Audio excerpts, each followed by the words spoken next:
¿Quién fue Gertz Manero?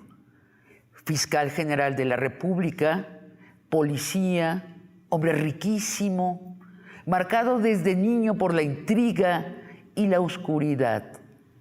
Su biografía es una saga fascinante que nos narró hace apenas unos días un gran periodista, Jesús Lemos. Bienvenidos a Largo Aliento.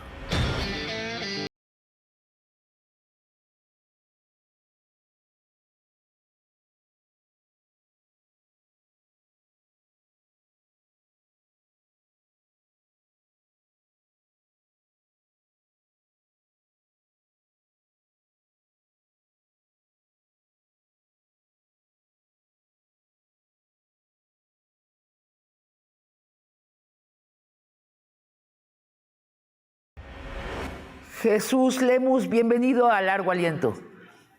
Gracias, Sabina. Siempre un gusto y un placer poder estar contigo. Jesús, López Obrador prometió el fin de la corrupción y de la impunidad.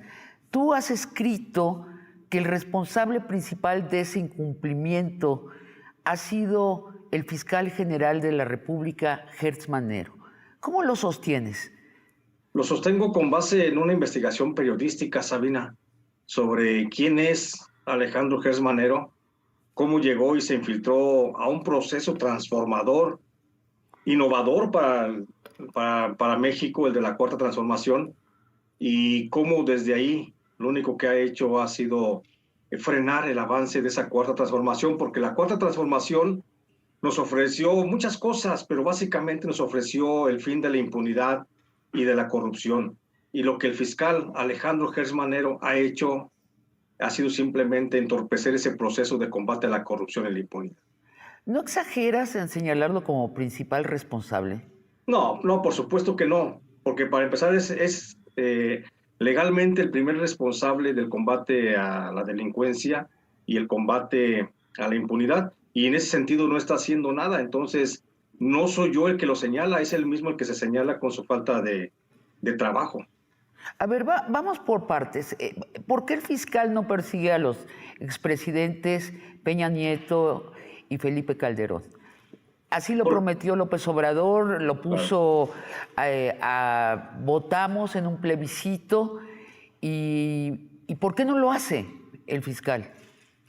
Bueno, es que pareciera que el fiscal va por un rumbo distinto al del propio presidente López Obrador. López Obrador, tú bien dices, nos ofreció, nos enamoró. Yo sigo confiando en que iba a ir contra la corrupción de los gobiernos del pasado, por lo menos los más inmediatos, Fox, Felipe Calderón, Enrique Peña Nieto, y no lo ha hecho. Y no lo ha hecho seguramente no porque no dependa de él, sino más bien porque seguramente quien depende de él en la Procuración de Justicia, que es el fiscal, no ha querido hacerlo. Y Gertz Manero no ha querido hacerlo porque Gertz Manero, acuérdate que es un ejemplo claro de lo que el presidente López Obrador quiere combatir. A ver, pero Jesús, déjame preguntarte puntualmente. ¿Dices que no ha hecho nada? No. O sea, no ha hecho nada en el sentido de investigar y atrapar a los expresidentes si es que son culpables de crímenes. Por supuesto que no ha hecho nada. Hay carpetas de investigación que se hicieron, pero no las hizo él, contra Felipe Calderón y contra Enrique Peña Nieto. Esas carpetas de investigación contra estos expresidentes las integró la Unidad de Inteligencia Financiera cuando en su momento estaba Santiago Nieto. Gertz Manero, a pesar de que tiene una fiscalía especializada en combate a la corrupción, no hay una sola carpeta de investigación por parte de esa fiscalía. Ni una sola carpeta de investigación. Bueno, Jesús, sigamos adelante con otras personas que pensábamos que iban a dar la cara a la justicia a través de la fiscalía. ¿Qué pasa con los culpables de la desaparición de los 43 estudiantes? Pues es un proceso que no le ha querido entrar el fiscal general de la República. Hay mucha voluntad de parte del presidente, hay mucha voluntad y un trabajo grande el que hizo el señor Encinas con la investigación para establecer la verdadera verdad histórica de qué pasó en aquella noche de Iguala. Pero no se ha hecho nada por parte de la Fiscalía, porque aun cuando la Constitución, Sabina, establece que es el Ministerio Público el perseguidor de los delitos, no ha querido investigar a fondo este caso y ha querido dejárselo al Ejecutivo Federal. como si fuera una tarea del presidente. ¿Cuál es el estatus del caso Lozoya? Escuchamos a una grabación en las redes de precisamente Hertz Manero y el papá de Lozoya. ¿Qué está sucediendo allí? Bueno, en el caso de Lozoya sigue habiendo complicidades, sigue habiendo la intención del fiscal de querer dialogar, negociar, ayudando. Fíjate, escuchamos un audio en el que el fiscal general de la República está prácticamente diciéndole a la familia de Lozoya cómo defender a Lozoya de él mismo, cuando ellos son los que, la fiscalía es la que se encarga de la persecución del delito. Ahí hay un conflicto de intereses muy claro. Pocas palabras, el estatus jurídico no lo conozco, pero lo veo desde el punto de vista político y creo que la fiscalía está haciendo una gran tapadera de Emilio Lozoya. La fiscalía debió revisar a qué militares. Sin duda alguna, debió de comenzar por el militar número 1 de México, por el general Salvador Cienfuegos Cepeda, pero no podía ir contra el general Salvador Cienfuegos Cepeda porque hay intereses creados para ahí, pareciera, Sabina, porque fue el militar que el gobierno de México rescató de la justicia norteamericana por delitos de lavado de dinero y de tráfico de drogas. Lo rescató únicamente para exonerarlo en México y el encargado de esa exoneración se llama Alejandro Hertz Manero. Él debió haber sido el primero en ser investigado en el caso de los 43. ¿Y cuántos feminicidas han sido investigados? En este caso de los feminicidas, desconozco el tema, no es un tema, te soy honesto, Sabina, no es un tema que tenga mucho seguimiento periodístico por parte mía. Te puedo hablar de otros temas. Cometería un error si te digo el tema de los feminicidios, no es un tema que tenga yo bajo investigación. Bueno, entonces explícame qué hacen en la Fiscalía General de la República. Digo, es un aparato burocrático muy grande. Pues yo creo que eso es la gran pregunta que nos hacemos todos los mexicanos. ¿Qué está haciendo la Fiscalía General de la República con relación a la persecución de los delitos principales, a los principales delitos? Sí es cierto, los feminicidas, el asunto del feminicidio es un tema que nos lastima mucho, pero también nos lastima mucho el de los desaparecidos y en materia de desapariciones no hay. Nos lastima mucho el asunto de los homicidios dolosos derivados de la confrontación narco-fuerzas federales y también no hay muchas investigaciones en torno a eso. Nos lastiman mucho los secuestros, por supuesto. No hay investigaciones en torno a todo eso. Entonces, ¿qué es lo que está haciendo? Preguntas, Sabina, ¿qué está haciendo la Fiscalía General de la República? Nada. Simplemente está dedicando como a tapar el pasado, como a, no, aquí no pasa nada, como que esta Fiscalía General de la República no va a perseguir salvo asuntos que sean de mucha o suma importancia del propio fiscal general. Bueno, entraremos a los asuntos privados del fiscal general, pero antes es que déjame tratar de imaginarme, ¿dónde queda la Fiscalía General de la República? ¿Cuál es el edificio principal? Bueno, tengo entendido, el edificio principal está en Paseo de la Reforma. ¿Y de qué tamaño es? Bueno, debe ser, es grandísimo, se puede ver a simple vista, es de los más altos del Paseo de la Reforma, es de los más lujosos, se podría decir. Entonces, creo que tenemos una fastuosidad increíble en lo que es el aparato físico de la Fiscalía de la República. ¿Y qué hacen diario? ¿Juegan barajas ahí en los escritorios? ¿Hacen rondas de, no sé, de preguntas? ¿Juegan boliche? ¿Hacen gimnasia, tai chi? ¿Qué hacen? Pues, o sea, porque pensar que todo un aparato burocrático está dedicado a hacer nada es kafkiano. Sí, es kafkiano, pero también resulta una realidad en este México surrealista en el que estamos, que no deja de ser un México kafkiano también, por supuesto, pero ¿sabes por qué no están trabajando, Sabina? No sé si se dedican al boliche, no sé si juegan al dominó, no sé si juegan a las damas, no sé a qué estén jugando los encargados de la Fiscalía General de la República, pero sea lo que estén haciendo, no es para lo que el pueblo de México les está pagando. A ministerios públicos, a comandantes, a grupos de investigación, a grupos de inteligencia, no están haciendo lo que el pueblo de México reclama en ese punto de la Procuración de Justicia. Yo no sé a qué se dediquen, no sé a qué se dediquen los principales funcionarios. De lo que sí puedo asegurar, y ahí está a la luz de las pruebas, es la funcionalidad del propio fiscal Alejandro Gertz Manero. A ver, explícanos la funcionalidad del propio fiscal. Sí, la funcionalidad del fiscal. ¿Cuál es la función del fiscal que establece la ley? Es la persecución de los delitos, ¿sí? Sí. Y no hay ninguna persecución de los delitos. Pareciera que los selecciona, elige aquellos delitos que son de su agrado, que son de su gusto, o al menos que son de su interés para poder ir a buscar y a perseguir a los posibles responsables. Porque de lo demás, y hablando del planteamiento del presidente de la República, no ha ido contra los que saquearon el país, no ha ido contra los que vendieron el país. Es más, Sabina ni siquiera ha ido contra aquellos que está demostrado, al menos periodísticamente, que está demostrado que se coludieron con el narcotráfico. Hablemos del sexenio de Felipe Calderón. Ahí hay muchísimos responsables, por no hablar del tema de Genaro García Luna. Hay muchísimos responsables que se coludieron con el narcotráfico. Dime cuál de esos responsables tiene en estos momentos una carpeta de investigación por el delito de delincuencia organizada y fomento al narcotráfico. Ninguno. Bueno, ninguno. Ni siquiera Genaro García Luna. ¿Qué te dice que en cambio Gertz mandó a apresar a la hija de su cuñada y la mantuvo en la cárcel 2 años? Bueno, es un caso vergonzoso, es un caso que estoy seguro en ningún país del mundo hubiera permanecido un procurador de la República después de un evento como ese. Es vergonzoso ver cómo 2 mujeres inocentes fueron acusadas por el Procurador General de la República, bueno, en este caso el Fiscal General de la República, de delitos que no cometieron y delitos que ni siquiera existen en nuestro Código Penal. Entonces, habla, por supuesto, de una perversidad enorme del fiscal que no tiene miramientos ni se toca el corazón cuando se trata de satisfacer enconos personales. Jesús, ahora, Gertz Manero ha sido un personaje fascinante en sus logros, sus omisiones y sus pecados. Y como toda persona, su carácter y destino se explican por su biografía. A mí me gustó mucho tu libro El Fiscal Imperial porque precisamente cuentas los datos principales de su biografía que explican quién es Gertz Manero y también explican el sistema de justicia de nuestro país. Vamos a su biografía, por favor, luego de una pausa.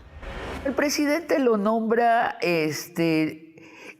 lo que siempre quiso ser, el fiscal general de la República. El Congreso lo ratifica entre aplausos. Se convierte en lo que siempre quiso ser, el hombre fuerte de la justicia en México. ¿Por qué no cumple su promesa? Yo pienso que no cumple su promesa porque tiene demasiados compromisos con el pasado. ¿En dónde va a buscar la corrupción, Sabina? ¿Va a buscar la corrupción en el gobierno de Vicente Fox cuando él fue secretario de Seguridad Pública? ¿O va a buscar la corrupción en el gobierno de Felipe Calderón cuando él fue también diputado federal por Movimiento Ciudadano? Dime, ¿en qué momento en el gobierno de Enrique Peña Nieto, cuando tiene tantos amigos y tantas conexiones? Yo pienso que el pecado de Alejandro Gertz Manero es ser amigo de todos.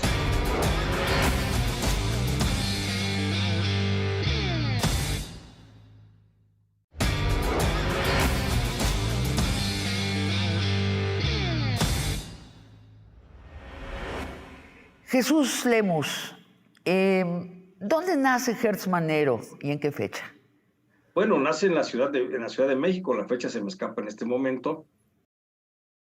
Por octubre, el año se me escapa. Pero nace en la Ciudad de México, tiene hace a la como fecha 80 y tantos 83, años, ¿no? 83 cumple en este 2023. Ajá. 83 años en este 2023.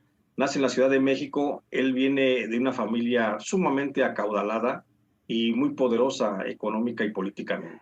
Alemanes, ¿no? Gertz es un apellido alemán. Sí, su padre es mexicano, pero su abuelo es alemán. Su abuelo llegó a México allá por 1870. Llegó 1870. Llegó teniendo apenas la edad de 12, 14 años. Y llega y se radica en Veracruz y posteriormente en Jalapa, Veracruz. Llega con un patrimonio económico de 800 pesos de aquel tiempo. Estaríamos hablando casi como si fueran como 8 millones de pesos con los que llega en la bolsa. una cantidad pues nada despreciable. Y esa cantidad, el señor Cornelius B. Hertz de Max, es el nombre del abuelo de Hertz Manero, esa cantidad él la invierte y la comienza a hacer crecer a través del negocio del préstamo y la usura.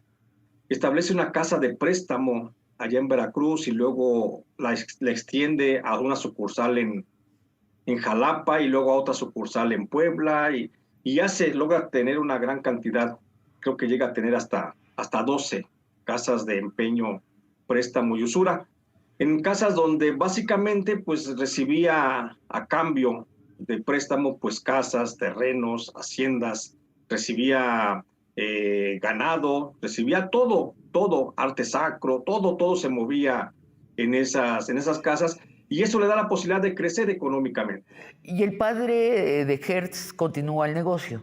Después el padre de Hertz, el padre de el que viene siendo el hijo de Cornelius B. Hertz de Max, que se llama Cornelio Hertz Fernández, pues él comienza con el negocio, sigue haciendo, hace crecer mucho la empresa, porque para entonces tanto el abuelo como el padre de Hertz logran tener una franquicia de una casa alemana que se dedica a hacer muchas ventas importantes al gobierno.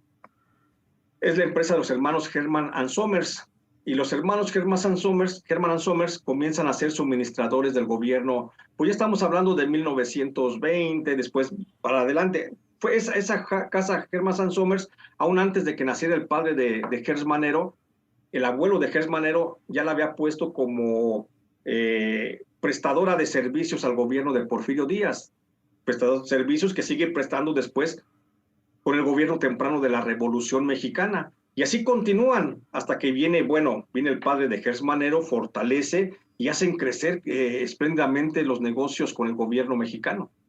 Y después en tu libro dices que hay un momento clave que explica el resto de la biografía de Hertz, que es cuando él es niño, su padre y su abuelo le traspasan la fortuna a él y a su hermano, que tienen 12 y 14 años. Explica ese momento. Sí, son muy chicos, después cuando el padre de Hertz Manero y su abuelo, el abuelo de Hertz Manero, comienzan a tener una relación económica con el gobierno mexicano, no hay que olvidar una cosa, que el abuelo de Hertz Manero fue muy cercano al mundo diplomático y en un momento fue cónsul honorario del gobierno de Hungría. Y esa relación con el gobierno de Hungría, los mantiene cerca de la cúpula política de México. Hay un momento en el que los Hertz, el padre y el abuelo de Hertz Manero, son reclutados por el Partido Nacional Socialista de Alemania, como alemán que era el abuelo de Hertz.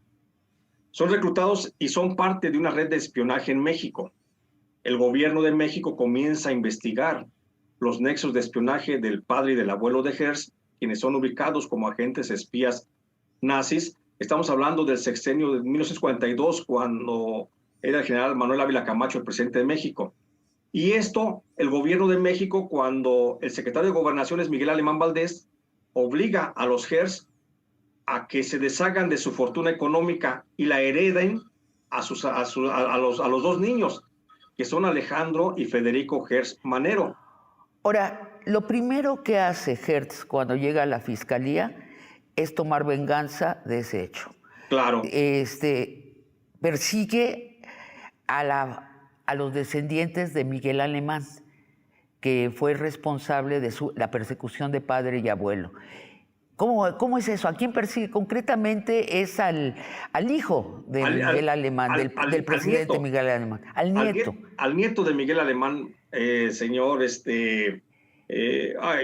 Alemán Magnani. Miguel Alemán Magnani. Y lo comienza a perseguir justamente por un asunto de defraudación fiscal. Una defraudación fiscal donde Alemán Magnani no pagó el impuesto sobre la renta equivalente a algo así como a 7 millones de pesos.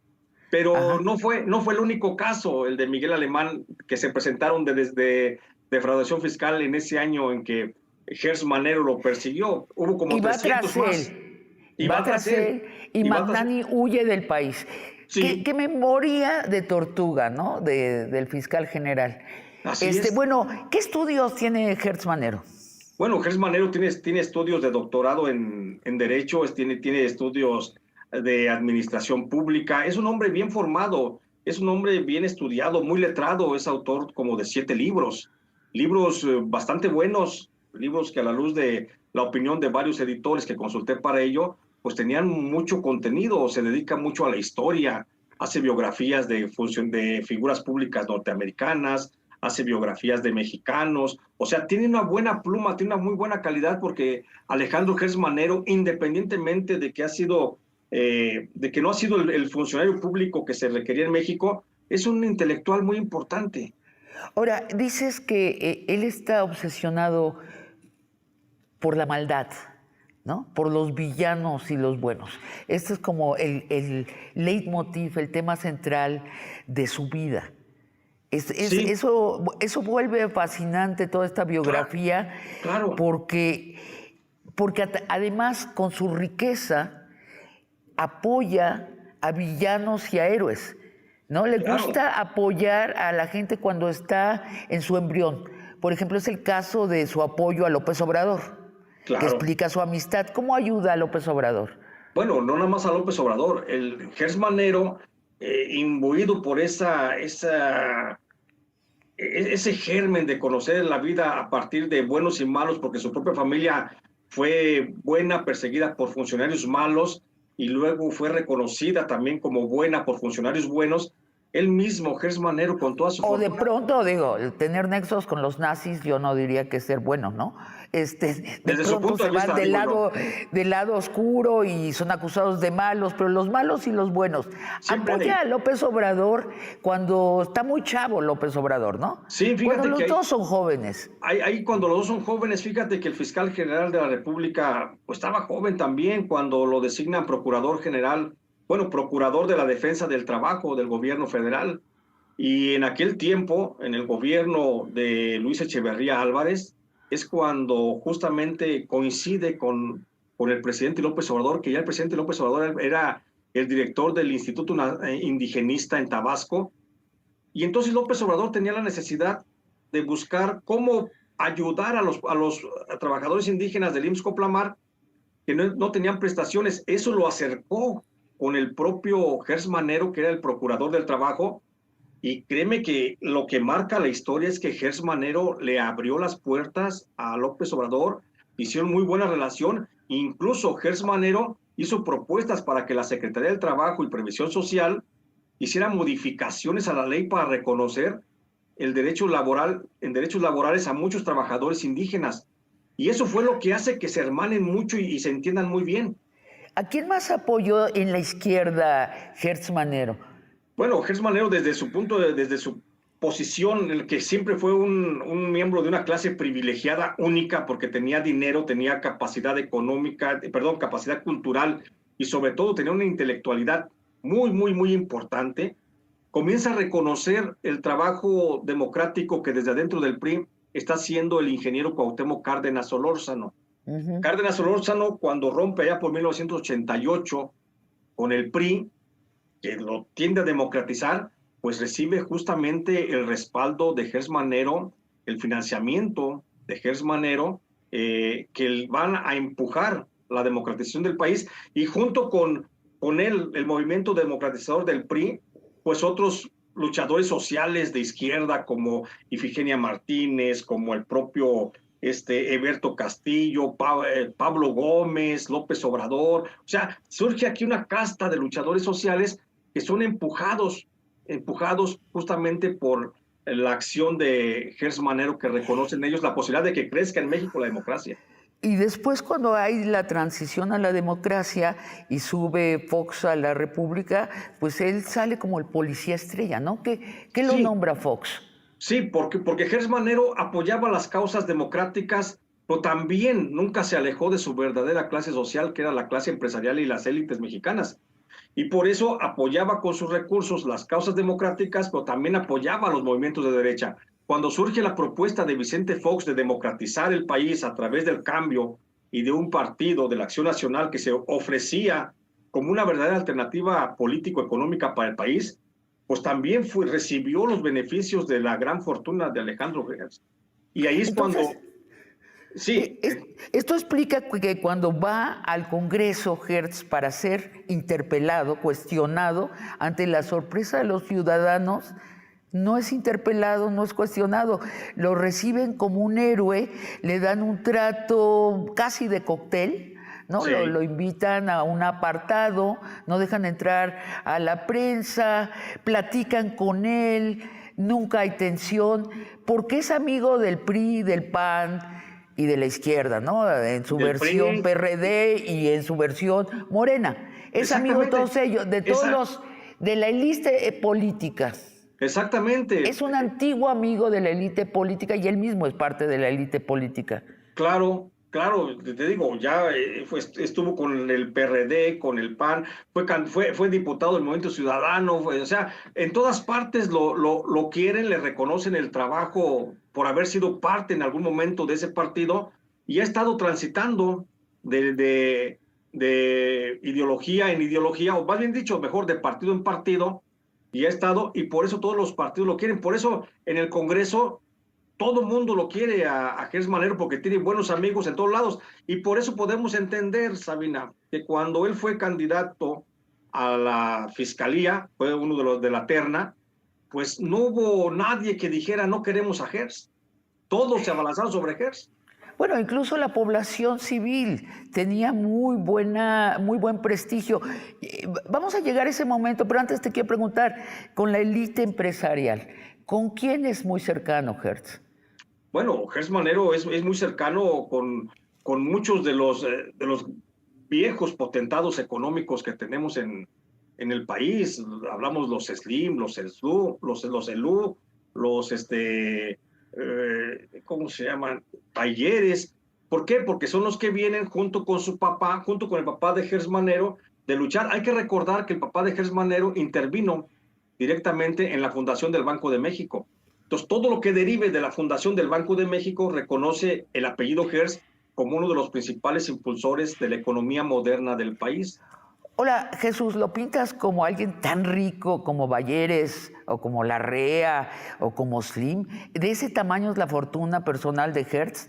Podría ser de más, podría ser más. ¿De más? De más, Perdón. sí, podría ser de más, solamente que a lo mejor sus actividades empresariales, económico-productivas, a lo mejor están un poco más subterráneas, a lo mejor se dedica a otras actividades, tal vez como más de inversiones, más que de ejecución de obra, etcétera, pero podría ser incluso más rico que los Bayeres.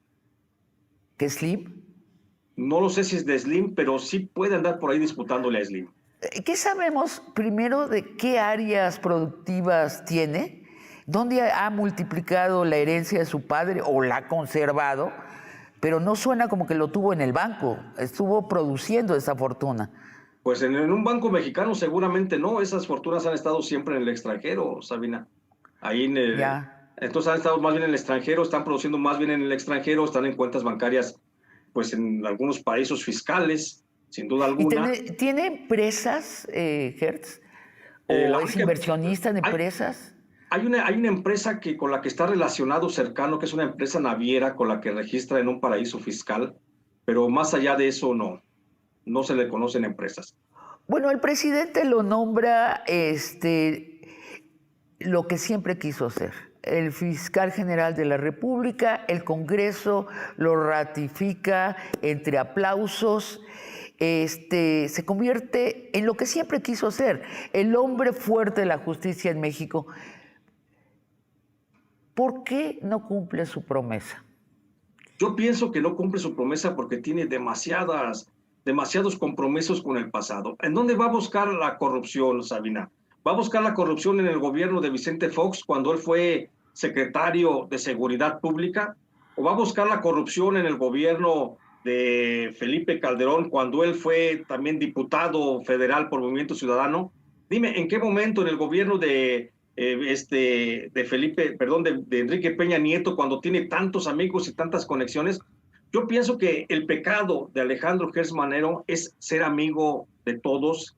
Con todos fue hermanando una amistad muy grande, muy importante, en aras de escalar al poder, y a final de cuentas eso lo ha cooptado y le ha impedido desempeñarse como el funcionario público que debería ser en México. Creo que son los muchos intereses personales que tiene de amistad, de grupo, de clase, lo que no lo dejan maniobrar plenamente en la procuración de justicia. Ahora, el presidente López Obrador, ¿por qué no le agradece su no servicio y lo despide?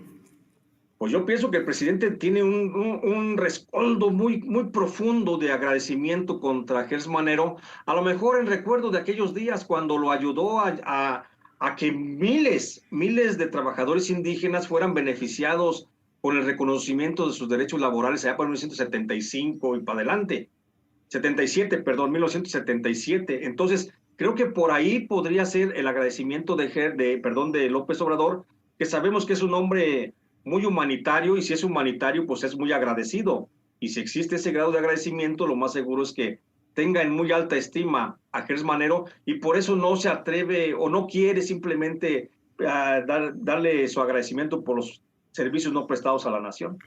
Bueno, estrictamente hay que decirlo, el presidente no tiene la atribución de despedirlo, pero sí pudiera orillar a que renunciara, ¿no?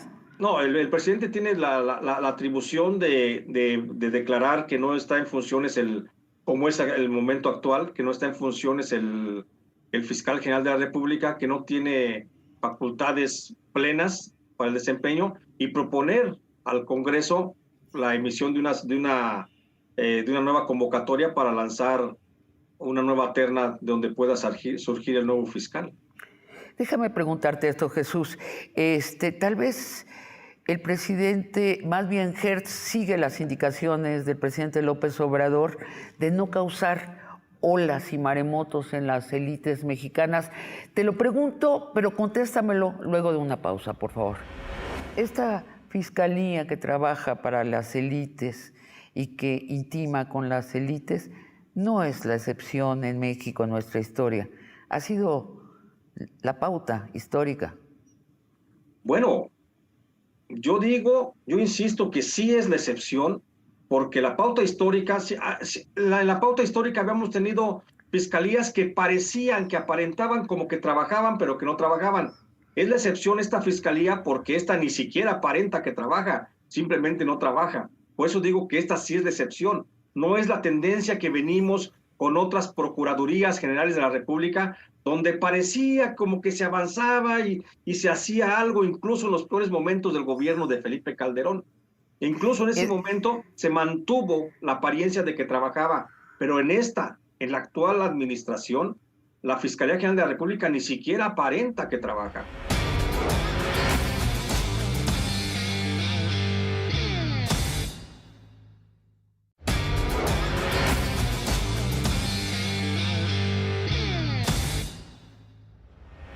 Jesús Lemos, afirmas que Gers Manero abusa de la confianza del presidente López Obrador, que lo nombró fiscal general de la República. Yo te pregunto, ¿no es posible que tal vez más bien está siguiendo las indicaciones del presidente de no causar maremotos en las élites mexicanas?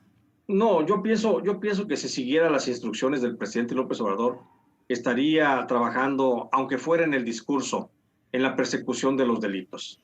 Yo creo que Gers Manero es tan autónomo y se siente tan independiente del poder del presidente, que ni siquiera le rinde cuentas al presidente, y se ha tomado muy en serio eso de la autonomía de la Fiscalía General de la República, que ni siquiera le rinde cuentas al presidente. Hasta donde tengo entendido, él es el que decide cuándo informarle al presidente, y no es el presidente el que reclame información de Gers Manero.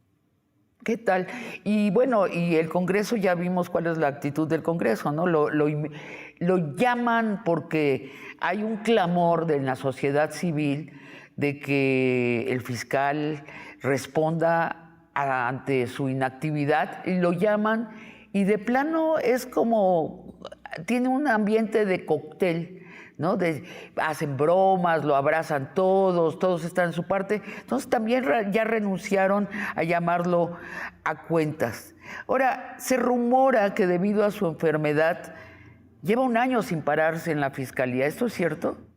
Sí, sí, es tan cierto que, bueno, a la fecha en que estamos haciendo esta entrevista, pues el fiscal todavía no sabemos cuál es su condición de salud. Sabemos por fuentes cercanas a la Fiscalía General de la República que su condición es muy, muy delicada de salud. El presidente de la República no quiere reconocer que esté enfermo de cáncer, el fiscal general de la República, pero lleva casi un año alejado de su función, prácticamente delegando desde su casa en pijama y en pantuflas, prácticamente desde allí dirigiendo la seguridad, bueno, la procuración de justicia del país. Entonces es cierto, es un personaje que está muy aislado, como que siente que no tiene la obligación de rendirle ni a ti, ni a mí, ni a ningún mexicano, ningún tipo de cuenta, como que siente que tiene por derecho natural esa posición política y como que siente que somos los mexicanos poca cosa a lo mejor para que él nos tenga que explicar por qué razón no se presenta, por qué razón no rinde cuentas. ¿Y en quién delega el poder ahora que no está asistiendo a la fiscalía? Bueno, hay un hombre que está muy cercano al fiscal desde hace muchos, muchos años, lo ha acompañado ahí en sus actividades públicas, se llama Juan Ramos López, él es el actual fiscal especializado de control competencial, al que, de acuerdo a la ley, le correspondería sucederlo en caso de que se ausentara definitivamente el fiscal. Él, Juan Ramos López, es el encargado, es el hombre de las confianzas de Gers Manero y es el que está haciendo hoy la labor de fiscal general de la República. ¿Y qué perfil tiene este hombre? Bueno, pues es un perfil un tanto oscuro. Públicamente se le conoce porque ha sido asesor en algunas comisiones, la Comisión de Marina del Congreso del Congreso Federal, ha sido director del área de Derecho de la Universidad de la UDLA, de la Universidad Propiedad de Gers Manero, y pues nada más, siempre ha estado muy cerca de Gers Manero, no tiene un perfil muy, muy público, muy amplio, una trayectoria muy amplia o reconocida como para estar detentando ese cargo, pues no lo tiene. Él está ahí por la amistad de Gers Manero. Tiene cáncer de páncreas el fiscal. De acuerdo a las fuentes extraoficiales, lo que se sabe es que tiene cáncer de páncreas, posiblemente ya en esta fecha en la que estamos hablando esté en el periodo de metástasis, ya se esté extendiendo posiblemente ese mal a otros órganos y pues bueno, la lógica indica que podría ser muy reducida su posibilidad de vida. Bueno, deseemos que no le pase nada, la verdad, que la libre. Hay medicina muy avanzada en ese sentido.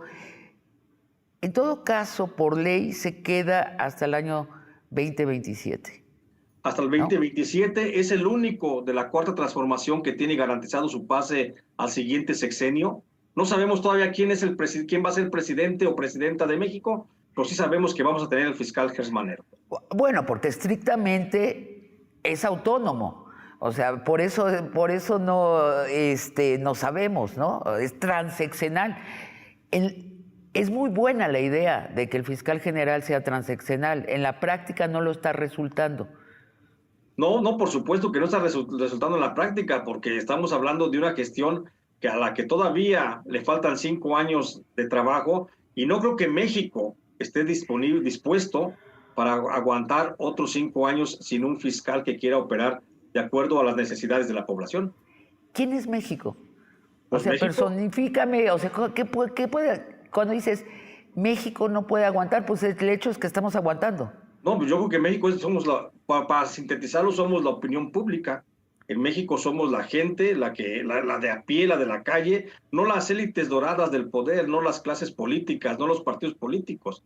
El México de la calle es el que digo, el que no puede aguantar. Y tú vas a decir claramente quién habla por esas clases sociales, pues ahí está la opinión pública. ¿Sí? Ahí está la opinión pública que se vierte a través de los medios de comunicación y a través, sobre todo ahora, de las redes sociales, no hablan de una posibilidad de seguir aguantando un fiscal como Gers Manero, ¿eh? Jesús, hablemos de las consecuencias de tu libro. Primero, ¿por qué realizaste la investigación del fiscal imperial, no en México, sino en Norteamérica? Primero, porque en México no hay información, toda la información de Alejandro Gers Manero fue sustraída, ha sido saqueada, robada, destruida. Perdón. En todas las instituciones donde ha trabajado ha sido sustraída, borrada, quemada, ¿sí?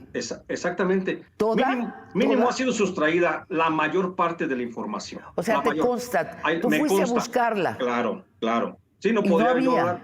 no podría yo hablar de un trabajo periodístico si no te doy plena certeza de que fui a hacerlo. Fui a buscarlo. No hay información de Gers Manero, por ejemplo, el Instituto Nacional de Antropología e Historia, que fue donde estuvo mucho tiempo dirigiendo. No hay mucha, o sea, sus informes, o más bien el trabajo que hizo dentro del Congreso es muy limitado también. O sea, como secretario de Seguridad Pública, en los anales de la Secretaría de Seguridad Pública, no hay muchos informes de la gestión de Gers Manero, faltan muchos. Casi fueron sustraídos como cuando García Luna sustrajo sus documentos, sus investigaciones. En el CISEN la información de de Alejandro Gers Manero prácticamente no existe. ¿Y cuál es tu hipótesis? ¿Por qué? ¿Quién lo sustrajo y por qué? Mi hipótesis es que él mismo se dedicó a sustraer, a borrar las evidencias como si quisiera borrar lo que algún día alguien podría comenzar a investigar. Afortunadamente, bueno, en algunos archivos y expedientes de Estados Unidos, todavía ahí sí no se pudo borrar nada y ahí hay todavía mucha información respecto a la función pública de Gers en México. Entonces, ¿dónde investigaste? Yo investigué mucho con fuentes y en archivos del FBI, de la DEA y de la CIA. Ahí fue donde tuve que documentarme ampliamente de los trabajos que hizo este personaje en los tiempos. Fíjate, desde 1975, cuando fue el coordinador de la Operación Cóndor en México. Desde entonces se le sigue la pista allá en Estados Unidos. Es inevitable pensar en ese abuelo y ese padre señalados como espías nazis, ¿no? O sea, Sí, hay sí. una tradición familiar al respecto. Sí, es inevitable pensarlo porque pues fueron perseguidos del régimen y luego fueron ensalzados por el propio régimen mexicano. Entonces sí hay momentos, hay claroscuros de la personalidad del padre y del abuelo de Gers Manero. Y solamente, Sabina, como te decía, solamente conociendo la historia de quién es Gers Manero, Así es. podemos entender qué es Gers Manero. Y ya publicado el fiscal imperial, ¿has tenido represalias, comunicaciones, recados, cuidado? No cruces la calle sin voltear atrás, advertencias. Lo que le pasa a los periodistas en México cuando se meten con gente poderosa, ¿te ha tocado? Sí, por supuesto, tengo amenazas de muerte. Después de que salió el fiscal, llegaron amenazas de muerte. Fue por mí un grupo de gente armada que llegaron a mi domicilio a tratar buscándome para llevarme, y eso es lo que ha hecho que el mecanismo de protección me diera seguridad. Estoy A bajo ver, la protección del ¿cuánta mecanismo. gente, un grupo de gente armada, cuántos y venían uniformados o No, no? no, no, no, no, no iban uniformados, ellos vestían ropa de civil, llegaron hasta la puerta de mi casa en Morelia para buscarme, no se identificaba únicamente como gente de la fiscalía, así, gente de la Gente de la fiscalía, fiscalía. sí, nada más, no dijeron si de la fiscalía local o de la fiscalía federal, pero ¿Cómo llegaron, sabes que iban armados? pues porque se notaban las armas a simple vista, ¿sí? Hay testimonios de eso, de que las armas estaban a simple vista y entonces por eso estaban armados, fueron por mí, fueron a buscarme, yo no estaba en el lugar, afortunadamente, y pues eso fue lo que sucedió. Después ya se ha iniciado una investigación por parte del Ministerio Público y no hay nadie oficialmente de ninguna fiscalía fue a buscarme. Y tú te fuiste a México. Pues sí. ¿Podemos saber dónde estás? Preferiría no. Tu libro en librerías, ¿cómo le ha ido? Fíjate que le va bien al libro, es un texto periodístico que la gente lo está buscando, la gente lo está tomando muy, muy bien, la gente se está informando, documentando, no hay ningún tipo de morbo ni ningún tipo de mala intención, dolo, ni filia ni fobia al momento de escribirlo, y se está moviendo bien ese libro en las librerías. ¿Y no te lo han retirado de librerías? Lo retiraron un tiempo de dos librerías, lo retiraron de Sambors y lo retiraron de Gandhi. Incluso Bueno, bueno. lo O sea, escondieron, pero al parecer ya volvió otra vez a los estantes, no sé a qué se deba. ¿no sabes por qué lo retiraron? Bueno, podemos No, imaginarlos y podemos imaginar, pero no podemos imaginar por qué lo regresaron. lo regresaron. Acá, entre paréntesis, un dato cultural, Summers es la mayor librería de este país Claro, y Gandhi es la segunda mayor librería. exacto. Entonces, no es inocente. Supongo que tú... ¿Qué editorial es, Jesús? Es la editorial HarperCollins la que publicó mi libro. Y supongo que ellos hicieron que se regresara. Quiero pensar que sí, creo que ellos tuvieron mucha presión para reclamar el regreso del libro. ¿Te vas a quedar donde estás? No, no, por supuesto que no, hay que seguir haciendo periodismo. Yo soy mexicano y tengo todo el derecho del mundo a vivir en México y voy a seguir viviendo en México. Jesús, última pregunta. ¿En nuestro país la justicia es una excepción Creo que o sí. es la norma? No, la justicia es una excepción. No hay justicia. Solamente se aplica de manera muy excepcional y bajo ciertos parámetros. Se aplica la justicia a los más pobres, se aplica la justicia cuando el más poderoso quiere aplicarla. No es una norma como debería de ser, como está establecido en la Constitución, que debe haber justicia pronta y expedita. No, no es cierto. En México la justicia está detenida por muchos intereses personales, pero aparte de la lentitud de la Fiscalía General de la República para procurar justicia, también hay que atribuirle a esto otro tema, la gran corrupción que hay dentro del Poder Judicial. Porque el Poder Judicial, ese es otro tema aparte, que también le corresponde a vigilarlo, cuidarlo, pues a quien se siga haciendo cargo de este proceso de transformación, que yo quiero que sí siga. Entonces, esta fiscalía que trabaja para las élites y que intima con las élites no es la excepción en México, en nuestra historia. Ha sido la pauta histórica. Bueno, yo insisto que sí es la excepción, porque la pauta histórica, en la pauta histórica habíamos tenido fiscalías que parecían, que aparentaban como que trabajaban, pero que no trabajaban.